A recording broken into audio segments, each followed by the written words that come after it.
Hello दोस्तों, जय Shri Mahakal. Welcome to my channel Nifty queen. Sorry दोस्तों, इस बार मेरा वीडियो थोड़ा लेट आ रहा है। जनरली मेरा वीडियो शुक्रवार के दिन ही मैं बना देता हूं ताकि वो ज़्यादा से ज़्यादा लोगों तक पहुंच पाए, है ना। तो इस बार मेरा वीडियो थोड़ा लेट आ रहा है बिकॉज मैं थोड़ा सा बिजी था, इस कारण से मैं वीडियो नहीं बना पाया अपनी एनालिसिस का। तो कोई बात नहीं दोस्तों, आज भी अपन बहुत ही डीपली एनालिसिस करेंगे। पूरी एनालिसिस को अच्छे से समझेंगे कि हम किस तरह से एनालिसिस कर सकते हैं। निफ्टी की एनालिसिस भी करेंगे और बैंक निफ्टी की एनालिसिस भी करेंगे। और कुछ लोगों का मेरे को जनरली मैसेज आता है कि सर आप जो एनालिसिस करते हो तो थोड़ा सा हमको डीपली बताया करो कि कैसे एनालिसिस कर सकते हैं। हम खुद भी एनालिसिस सीखना चाहते हैं, हमको समझना है कि हम कैसे एनालिसिस कर सकते हैं। तो मैं आज आपको पूरा खोल करके बताऊंगा कि किस तरह से हम एनालिसिस कर सकते हैं खुद से, है ना। क्योंकि खुद से जो एनालिसिस हम करते हैं और उस पर जब हम ट्रेड लेते हैं तो ट्रेड लेने के मजे ही कुछ और रहते हैं। बहुत आनंद आता है उस समय जब हम खुद से ट्रेड लेते हैं खुद की एनालिसिस पर। किसी और की एनालिसिस पे जब हम ट्रेड लेते हैं तो हमारा कॉन्फिडेंस भी इतना नहीं रहता है और इतना मजा भी नहीं आता है, इतनी खुशी भी नहीं होती है। चाहे हमारा प्रॉफिट हो जाए फिर भी हम इतने खुश नहीं हो पाते जितने खुद की एनालिसिस पे ट्रेड लेते हैं। जब खुद की एनालिसिस पे कुछ टारगेट अपने को मिल जाता है ना तो बहुत ही अंदर से एकदम से आनंद आता है कि अरे मैंने खुद ने एनालिसिस की और देखो मार्केट ने ऐसे ही काम किया। तो ऐसा हम करेंगे जब भी हमको मजे आएंगे ट्रेड करने के, और फिर मार्केट हमको बोरिंग भी नहीं लगेगा, फिर मार्केट में मजे आएंगे काम करने में। तो चलो सीखते हैं अपन एनालिसिस करना, है ना। सबसे पहले मैं आपको निफ्टी के चार्ट की वीकली चार्ट बताता हूँ, है ना। कैसे एक एनालिसिस की जाती है वो तरीका मैं आपको सिखाना चाहता हूँ ताकि आप भी आगे से खुद से एनालिसिस करें। देखो दोस्तों, हमेशा मार्केट में जब भी हमको ट्रेड का सेटअप बनाना रहता है तब हमें क्या करना रहता है। सबसे पहले मार्केट का ट्रेंड देखना रहता है कि मार्केट का क्या ट्रेंड चल रहा है। और ट्रेंड कब का देखना रहता है अपने को, लंबी टाइम फ्रेम पे, है ना। लॉन्ग टाइम फ्रेम पे क्या चल रहा है मार्केट में ये हम थोड़ा सा जानने की कोशिश करते हैं। तो अगर हम लॉन्ग टाइम फ्रेम पे देखेंगे तो जनरल सी बात है, हमको बिल्कुल समझ में आ जाएगा कि मार्केट इस तरह से एक प्राइस एक्शन बना रही है जो हमको क्या दिख रहा है कि ये डाउन ट्रेंड का प्राइस एक्शन है। यानी कि आप देख रहे हो जो हाई लग रहा है, दूसरा हाई जो लग रहा है पहले हाई से नीचे लग रहा है, फिर तीसरा हाई जो लग रहा है वो दूसरे हाई से नीचे लग रहा है, और ऐसे ही लो जो लग रहे हैं वो पिछले लो से ज्यादा नीचे लग रहे हैं। मतलब कि एक डाउन ट्रेंड अपने को लॉन्ग टाइम फ्रेम पे दिखाई दे रहा है ना। सिंपल सी बात, ये समझ में आ गया। अपन ट्रेंड कैसे देखते हैं कि लॉन्ग टाइम फ्रेम पे हम थोड़ा सा ये देखें कि 10 12 15 सप्ताह से मार्केट किस दिशा में जा रही है। तो ये अपने को वीकली चार्ट पे दिखाई दिया कि मार्केट अभी डाउन ट्रेंड में है। ठीक है, अब अपन देखते हैं कि 1 2 सप्ताह में मार्केट किस रेंज में घूम रही थी। तो 2 सप्ताह के लिए अपन देखते हैं। देखिए, ये वाली एक पिछले सप्ताह की कैंडल दिख रही है अपने को, और ये जो अभी जो सप्ताह निकला इसकी कैंडल दिख रही है। अब अगर आप देखोगे तो इसका हाई बिल्कुल सेम लगा हुआ है ना, कुछ भी अंतर नहीं है। अगर मैं हाई पर एक लाइन खींचूंगा तो आप समझ जाओगे कि बिल्कुल एक ही जगह पे इसका हाई लगा हुआ है। और जो मैंने बैक टेस्टिंग वाला वीडियो आपके सामने रखा था उसमें भी मैंने क्लियरली ये एनालिसिस करके भी दी थी वीकली कि इस तरह से हम एनालिसिस कर सकते हैं। तो उससे भी बहुत से लोगों को अच्छे से सीखने को मिला है। अब देखिए, 16405 दोनों सप्ताह का एक हाई है। ठीक है, ये अपन ने मार्क कर लिया। अब अपन नीचे का देखते हैं कि नीचे मार्केट दोनों सप्ताह में कितने नीचे जा चुकी थी। तो अपन अगर लो भी मार्क करते हैं तो 2 सप्ताह से लेके एक सप्ताह पिछला भी था जिसका लो भी मार्केट ने यहीं पे लगाया था। ठीक है, और ये वाला लो भी लगभग लगभग 15713 के आसपास मार्केट ने लो लगाया है। तो अपन को एक बॉर्डर टाइम फ्रेम पे ये चीज समझ में आ गई कि मार्केट 2 सप्ताह से एक जोन में काम कर रही है ना। जब इसको हम छोटे टाइम फ्रेम पे खोलेंगे तो अपने को ये जोन स्पष्ट दिखाई देगा। लेकिन अभी अगर हम देखें तो कैंडल के हिसाब से ये जोन बहुत ज्यादा इंपॉर्टेंट हो जाता है। अब दोस्तों देखो, अगर जैसे मान लिया जाए कोई पोजिशनली ट्रेड लेना चाहता है और वो चाहता है कि मैं एनालिसिस करूँ कि मैं पोजिशनली कैसे ट्रेड ले सकता हूँ, तो अपन पहले उसके बारे में करते हैं बात, है ना। देखिए, पोजिशनली ट्रेड लेने के लिए अपन ने पहले तो ये देख लिया कि मार्केट किस ट्रेंड में दिख रही है अपने को, डाउन ट्रेंड में।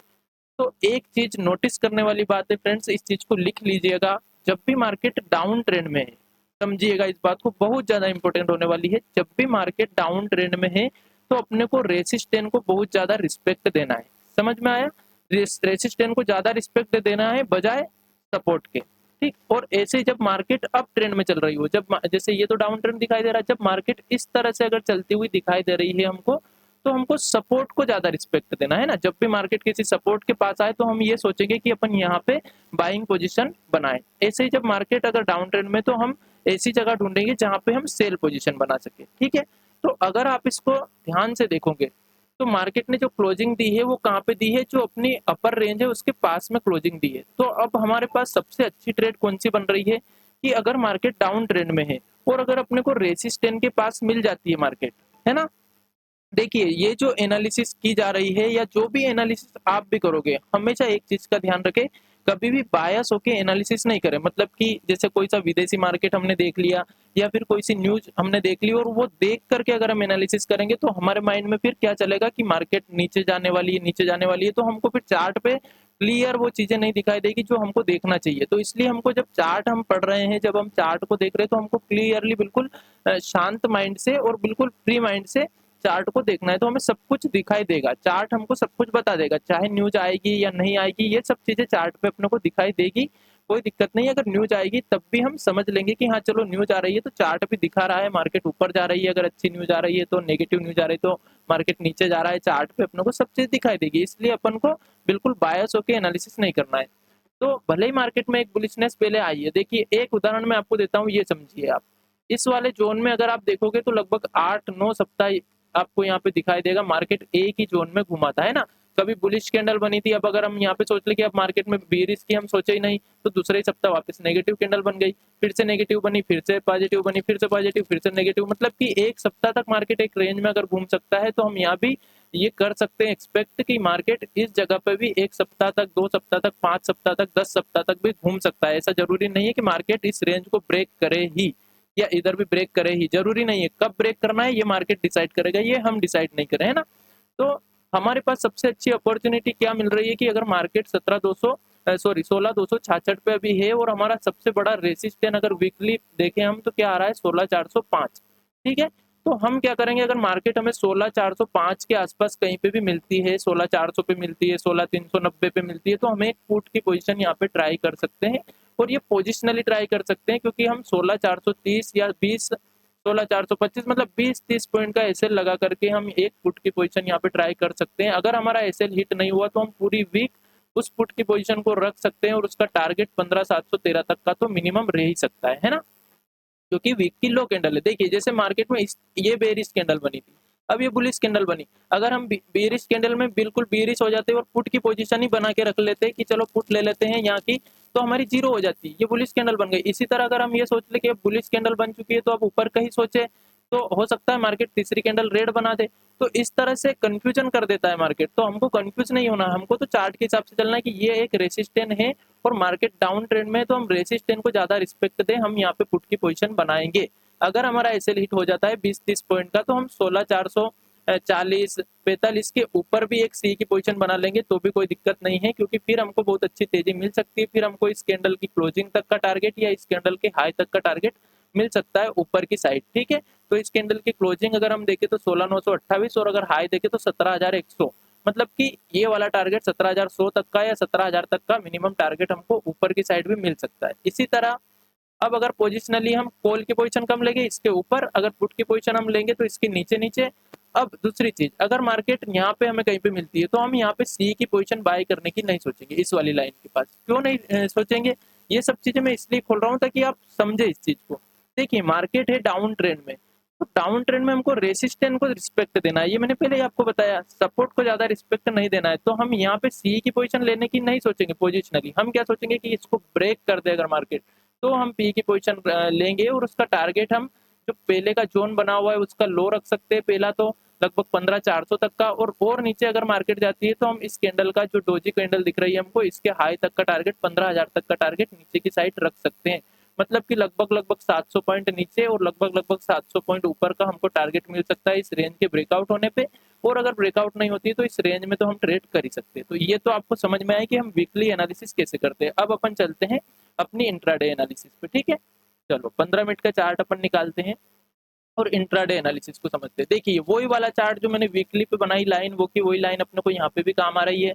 अपन को स्पष्ट दिख रहा है कि मार्केट इस जोन में काम कर रहा है, ठीक है? ये एक बॉक्स मार्केट ने बना लिया है और इस तरह का बॉक्स जब बनता है तो बहुत ही मजे आते हैं ऐसी ट्रेडिंग करने में। लेकिन एक चीज जरूर नोट करना दोस्तों, ये जो जोन है अब सबकी नजर में आ चुका है, ठीक है? सबकी नजर में आ चुका है। देखो मैं एक बार और वीकली पे आपको बताता हूँ, वो फैक्ट आपको हमेशा याद रखना है।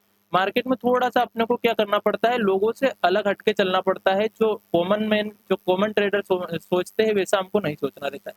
जैसे ये वाला पॉइंट अगर आप देखोगे तो सबकी नजर में आ चुका है, ये बिल्कुल आम हो चुका है ना। तो अब यहाँ पे अगर हम पी की पोजीशन भी लेंगे या सी की पोजीशन इसके ब्रेक होने पे, तो मार्केट एक बार 100% यहाँ पे कंफ्यूज करेगी, क्योंकि ये सबकी नज़र में आ चुका है। जब ये 2 बार यहाँ पे बना था, तो तीसरी बार सबकी नज़र में ये इतना नहीं आया था, नॉर्मली ट्रेडर की नज़र में नहीं आया था, लेकिन अब ये सबकी जग जाहिर हो चुका है कि यहाँ पे पी की पोजीशन लेना है हमको और यहाँ इसके ऊपर सी की पोजीशन लेना है। तो यहाँ क्या करेगी, मार्केट कंफ्यूज करेगी, क्योंकि मार्केट इतनी आसानी से प्रॉफिट नहीं देती, ये अपन समझते हैं ना। इसी तरह ये जोन भी अब क्या है, सबकी नज़र में आ चुका है। आप जहाँ भी देखोगे आपको ये रेंज 100% कहीं ना कहीं मिल जाएगी कि ये वाली रेंज के ऊपर हमको सी लेना है, इस रेंज के नीचे पी लेना है। तो ये वाली रेंज हमको कंफ्यूज करेगी, बट फिर भी हम क्या करेंगे, इंट्राडे ट्रेडिंग में अगर मान लिया जाए मार्केट फ्लैट ओपन हो जाती है, तो देखिए दोस्तों, जनरली अगर मैं आपको नॉर्मल बोलूँ तो हमें 100 पॉइंट का तो इसमें मार्जिन देना ही पड़ेगा। 100 पॉइंट तक तो हमारी कोई ट्रेड बनती नहीं है।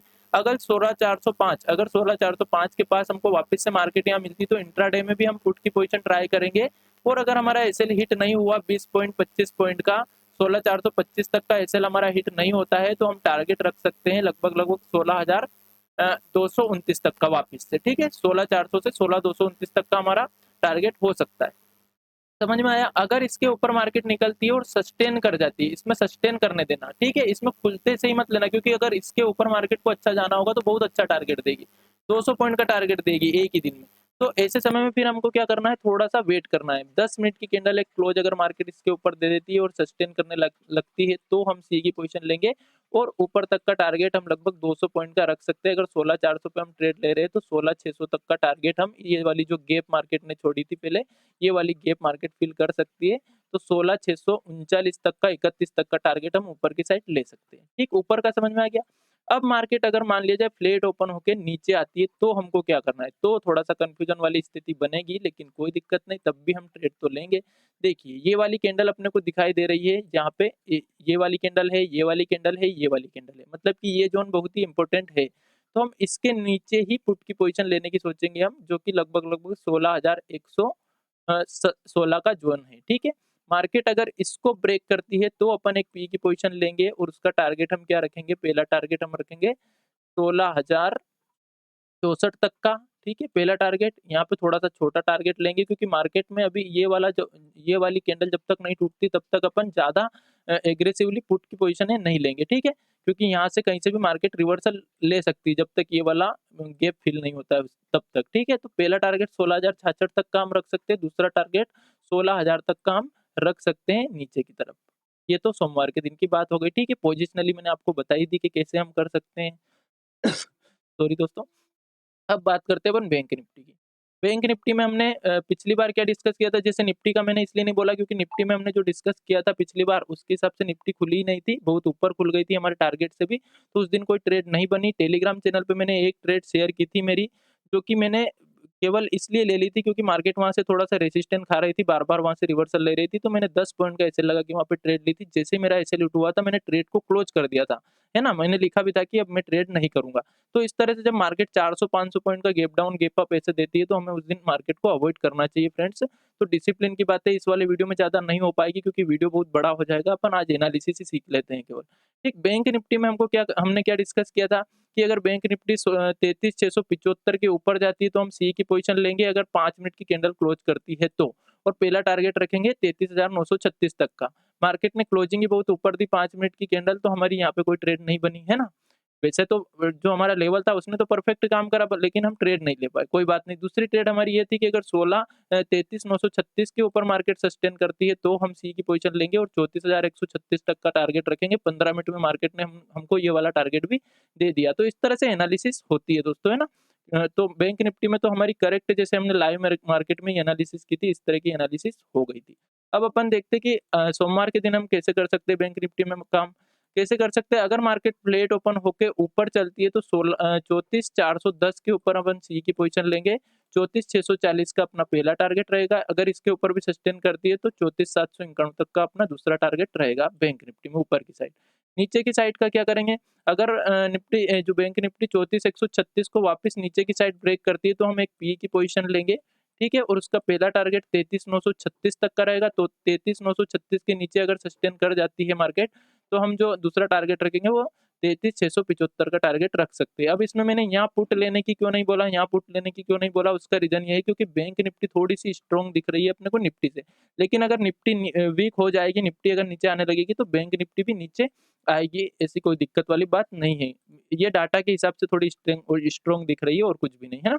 तो चार्ट के हिसाब से तो अपन को सही से ट्रेड मिलेगी। अगर मार्केट फ्लैट ओपन हो गई या इस रेंज के कहीं भी आस-पास ओपन हुई तो हम यहाँ पे सी ले सकते हैं। पहला टारगेट ये, दूसरा टारगेट ये। अगर इसके नीचे जाने लगी तो अपन पी ले सकते हैं। पहला टारगेट ये 33,936 और दूसरा टारगेट 33,675। तो इस तरह से दोस्तों मैंने आपको डीपली एनालिसिस करके बताया। अगर एनालिसिस आपको पसंद आई हो, वीडियो अगर पसंद आया है तो प्लीज़ वीडियो को लाइक कीजिएगा एंड चैनल को सब्सक्राइब कीजिएगा। और जो भी आपको कुछ वीडियो, जिस भी तरह का वीडियो आपको चाहिए तो प्लीज़ कमेंट में आप सजेशन दे सकते हैं। मैं उस टॉपिक पे वीडियो आपके लिए अच्छे से डीपली समझा करके बनाऊंगा। Thank you so much.